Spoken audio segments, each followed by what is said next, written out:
మెదక్ జిల్లా నర్సాపూర్ మండలం రుస్తుంపేట గ్రామంలో ప్రజాపాలన కార్యక్రమానికి ముఖ్య అతిథిగా హాజరైన వైద్య ఆరోగ్య శాఖ మంత్రి దామోదర్ రాజనరసింహ, స్థానిక ఎమ్మెల్యే సునీతా లక్ష్మారెడ్డి, మెదక్ జిల్లా కలెక్టర్ రాజశేష, అడిషనల్ కలెక్టర్ రమేష్లు. ఈ సందర్భంగా సభనుద్దేశించి మంత్రి మాట్లాడుతూ, ప్రభుత్వం ప్రవేశపెట్టిన సంక్షేమ 5 పథకాల గురించి దరఖాస్తులు ప్రభుత్వమే మీ ముందుకు వచ్చి తీసుకుంటుందని, వాటిని తూచా తప్పకుండా ఆచరణ చేసి సాధ్యమయ్యే విధంగా చేసి ప్రజలకు సంక్షేమం అందే విధంగా చూస్తామని తెలిపారు. ఈ సందర్భంగా నర్సాపూర్ ఎమ్మెల్యే సునీతా లక్ష్మారెడ్డి మాట్లాడుతూ, సిరిసిల్ల జోన్లో ఉన్న మెదక్ జిల్లాను చార్మినార్ జోన్లో కలపాలని వినతి పత్రం అందజేశారు. 98,000 దరఖాస్తులు ప్రభుత్వ యంత్రాంగం స్వీకరించింది. ఈ రోజుతోటి సుమారు 2,25,000 2,30,000 దరఖాస్తులు స్వీకరిస్తుంది.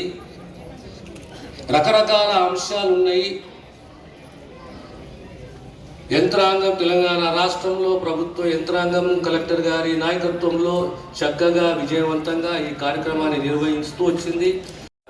69, 68, 69 ప్రధానంగా నీటి వ్యవస్థ ఉన్నా, నిధుల వ్యవస్థ ఉన్నా, దానికన్నా ముఖ్య వ్యవస్థ ఏముండనంటే నియామకాలు, అంటే ఉద్యోగాలు.